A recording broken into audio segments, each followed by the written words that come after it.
तो हम अमिताभ बच्चन जी से हमें एक सबसे इम्पोर्टेंट जो चीज़ सिखाई आज उन्होंने कि मन का हो तो अच्छा और मन का ना हो तो और अच्छा। एक्चुअली इसका एक मतलब सबसे अच्छा एग्जाम्पल एक मेरे साथ हुआ था रियल लाइफ में रिलेटेड टू मतलब मेरा फाउंडेशन जो था वो 3 अटेम्प्ट में निकला था। अब वो उस समय जब ऐसा हुआ था तब तो मुझे बहुत बुरा लगा था अंदर से कि ऐसा क्यों हो रहा है, बट आफ्टर डेट मतलब वो होना ज़रूरी था, मतलब मन का नहीं हुआ तो होना ज़रूरी था। बिकॉज उसके बाद जब रिजल्ट आया था उसके 4 दिन बाद मेरे पापा के हार्ट अटैक आ गया था। तो उस समय मेरे को मतलब मेरी फैमिली को मेरी बहुत ज़्यादा नीड थी, मतलब ड्यू टू कि मतलब ज़रूरत थी। तो इसलिए उस टाइम मुझे पता चला कि मतलब अगर मेरे मन का हो जाता, फाउंडेशन निकल जाता तो मुझे आगे एंट्रेंस में क्लासेस लेनी पड़ती, तो हो सकता है शायद मैं हेल्प नहीं कर पाता अपने फादर की, मतलब उस समय फैमिली की। तो इसलिए मन का हो तो अच्छा और ना हो तो और अच्छा। Next point is never let criticism let you down.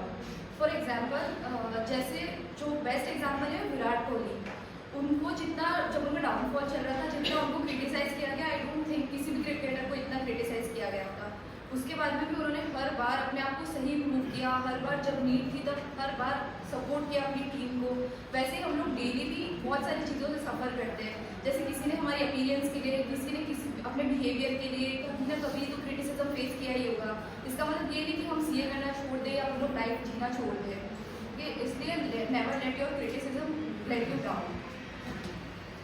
Very relevant ones, but एक दो चीज जो और अपन उनके नॉन वर्बल कम्युनिकेशन के बारे में बोल सकते हैं, that is he seemed very confident because of his posture which was very upright. बिल्कुल सीधे होके कंधे पीछे की तरफ करके वो चल रहे थे, बिना झुके, बिना डरे।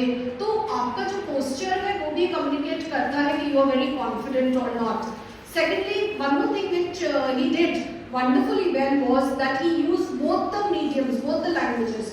जहाँ पे उनको जरूरी था उन्होंने हिंदी का प्रयोग किया।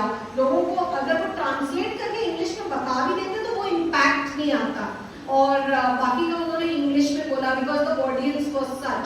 तो आपको भी यही सीखना है कि जो हम बहुत ज़्यादा इंग्लिश से प्रभावित रहते हैं कि oh I don't know so much of English so I am not very confident, please don't think like that. Whichever language you are using, चाहे आप हिंदी में बोल रहे हैं चाहे इंग्लिश में बोल रहे हैं, आपका कॉन्फिडेंस झलकना चाहिए आपकी बॉडी लैंग्वेज से भी और आपके शब्दों से भी। So I think this was something very outstanding about mister Amitabh. Topic on verbal and non verbal communications about the 3 learnings which Mr. Sachin Tendulkar, a living legend, gave us. सबसे पहला lesson जो हमने श्री सचिन तेंदुलकर जी से सीखा वो उन्हें उनकी दादी जी ने सिखाया था कि हेल्थ इज वेल्थ। हम सभी जानते हैं कि आज की जनरेशन में ये समस्या इतनी है कि बच्चे जो भी हैं वो इंडोर गेम पे ज़्यादा ध्यान देते हैं, जैसे वीडियो गेम्स है, मोबाइल गेम्स है, टीवी वगैरह देखना। तो इससे हमें ये सबक मिलता है कि आउटडोर गेम पे ज़्यादा ध्यान दें और फिटनेस पे ध्यान दें। कई बार ऐसा होता है कि हम तैयारी अच्छी करते हैं लेकिन जब परफॉर्मेंस का टाइम आता है तो हमारी हेल्थ डाउन हो जाती है। इसलिए फिटनेस को शुरू से ही अपन मेंटेन करके चलें तो आगे टाइम पे अपन सही प्रेजेंटेशन दे सकें और अच्छा परफॉर्म कर पाएँ। Like learnings and non-verbal communication of Mr. Mukesh Ambani when he is given speech in the President House. So let's start first from introduction of my team. Good afternoon, everyone. My team has already talked about the learnings which Mr. Mukesh Ambani gave. I am here to talk about the observation which I made from his non-verbal communication, his body language and the way of talking. So first of all, I can talk about the positive points. So he was making eye contact with everyone, or when he greeted Mr. President, he was also smiling.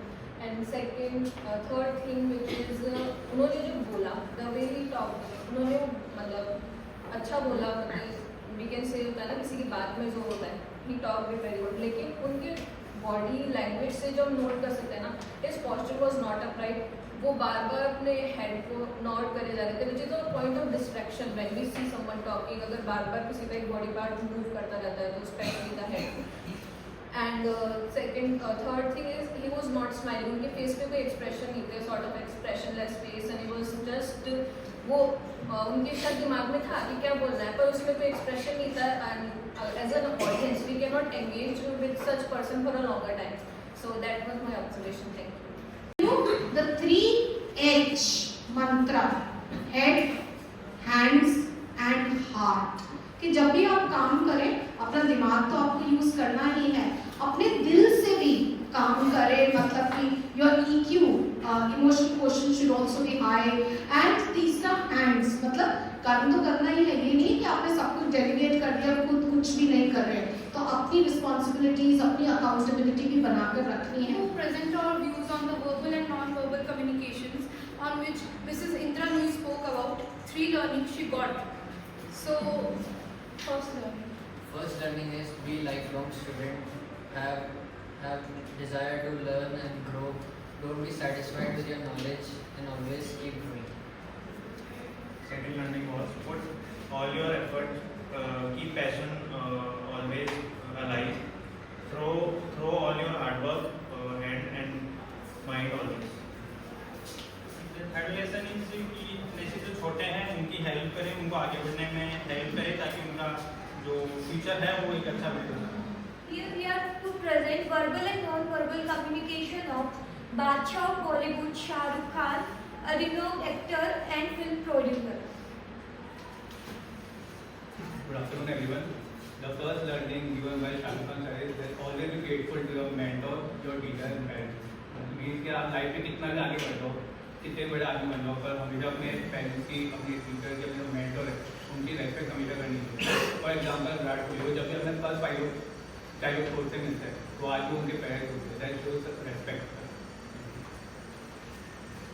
सो ऐसा mister एहसान की नहीं बहुत अच्छी बात बोली थी, don't try to be someone. तो क्योंकि अपन को पता है अपने से ज़्यादा अपने बारे में कोई अपने बारे में नहीं बता सकता, you only know your strength and weakness. और एक चीज़ बोलना चाहूँगा, अगर Sachin sir want to be like Ehsaan, then he never be god of it. Good afternoon, everyone. The third learning from Mr. S.R.K. was it was something a little bit unclear, but as much as I understood, it was proper. We should be properly dressed up and properly having a good body language while speaking and while going for the public speaking. And we should do our homework first while giving the speak, because the effect it would give on the audience should be clear and should be effective. About it that Mr. Shah Rukh Khan is the king of Bollywood. He's an exceptional actor. He's so highly paid, but that only makes him best in his own industry, in his own trade. Now, if we analyze his communication skills, there was one thing which I pointed out to you, that you have to speak as per your audience. So, when he is in the Rashtrapati Bhavan, speaking in front of the President of India and other dignitaries, at that time so much of humor which he used was not appropriate, right? आज अगर वो किसी live show में बोल रहे होते हैं या और वहाँ पे वो मजाक मस्ती करते हैं कि भाई आपको पब्लिक अपीयरेंस देना है तो you should check once, you should check twice that your zip is not undone, I mean तो लोग हंसते ठीक रहता, लेकिन ये देखना बहुत जरूरी है कि आपकी ऑडियंस कौन है, तो उनके सामने आपको क्या बोलना चाहिए, number 1. Second, one more thing, he talked about the lungi dance on stage, and also he talked about one more thing that I read it and came. मतलब जब आपसे आपका सक्सेस मंत्र मांगा जा रहा है तो आप लोगों को ये कह रहे हो कि मेरे को कोई वो नहीं है खास, आई am not serious about it, मैं तो पढ़ के आ गया और तुम्हें बोल दिया. So this was showing a lot of non seriousness as per the occasion. हाँ, उनका कोई इंटरव्यू चल रहा होता या कुछ और एंटरटेनमेंट इवेंट हो रही होती तो वो ठीक रहता. सो यहाँ पे कहीं ना कहीं आपको अपना ब्रेन यूज करके क्रिटिकली एनालाइज करना है कि वाकई में communication was good, oral communication, but non-verbal cues were not so appropriate, and even the content which he used was not as per the audience which he was addressing. तो ये थोड़ा सा एक critically हमें देखना है. Learning from Narayan Murthy sir is a trustworthiness of a leader. A leader should be trustworthy first. ऐसा इसलिए जरूरी है क्योंकि अगर एक लीडर ट्रस्टवर्दी होगा तो वो अपनी टीम में भी वो कॉन्फिडेंट लाएगा कि परफॉर्मेंस हाई होती है और काम करने का जो तरीका होता है वो एकदम बेटर हो जाता है। Good evening everyone, my name is Disha Mistry. By now we have listened to the 3 learnings that Mr. Narayan Murthy wants to give to the youth of India. Now I am going to discuss the verbal and non-verbal points that our team has observed from the video. First one is that he walked into that seminar hall with his head held high and with confidence. He received his award, and when he started his speech, he greeted the audience, Mr. President and Mr. Rao, and then he showed his gratitude towards NDTV for giving him this award and to Mr. President for recognizing him and his efforts. After that, he delivered his speech with proper eye contact. Even though he was using a reference material, he still maintained eye contact with the audience throughout his speech.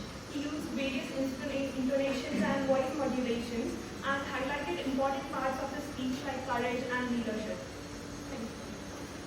चाहे आप पढ़ के बोल रहे हैं, चाहे आप सिर्फ रेफरेंस के लिए यूज कर रहे हैं, बहुत अच्छा आई कांटेक्ट बना रहे हैं।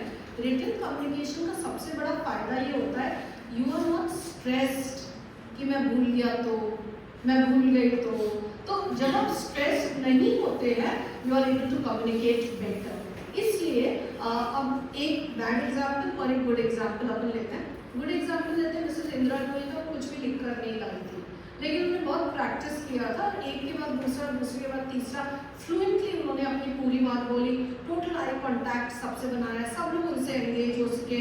उन्होंने कोटेशन से, किताब से शुरुआत की और फिर एंड में उन्होंने अपनी ओरिजिनल चीज़ें बताई, ना कि उन्होंने कहा मैंने इंटरनेट से पढ़ा था, you know, kind of thing. So that I think is a very good example कि उन्होंने कहीं ना कहीं डेफिनेटली पॉइंट्स लिखे होंगे, याद कर रहे होंगे, प्रैक्टिस कर रहे होंगे, बट ऑन स्टेज हमें रिटन कम्युनिकेशन नहीं दिखा और उनकी एक्सपर्टीज दिखी communication. Just on the other hand, I wouldn't say a bad example, but Narayana Murthy ji क्योंकि लिखा हुआ पढ़ रहे थे, although he was having eye contact occasionally, कभी-कभी वो सिर उठा के ऑडियंस की तरफ देखते थे, लेकिन इस तरीके से भी रिटन कम्युनिकेशन को आपको नहीं यूज करना है। यू कैन राइट पॉइंटर्स, लेकिन यदि आप सिर्फ अपने पेपर में देख के पढ़ रहे हैं तो आप कभी भी ऑडियंस से कनेक्ट नहीं कर पाएंगे, और जब कनेक्शन नहीं होगा, एंगेजमेंट नहीं होगा, ऑडियंस थोड़े समय बाद आपकी बात सुनना बंद कर देगी। आप सोचिए ना, फर्स्ट वीक अगर कोई ट्रेनर यहाँ पे आते हैं और वो सिर्फ स्लाइड्स पढ़ के आपको सुनाएं, तो न जाने कितना भी अच्छा उनका कंटेंट होगा, थोड़े समय बाद आप उनकी बात सुनना बंद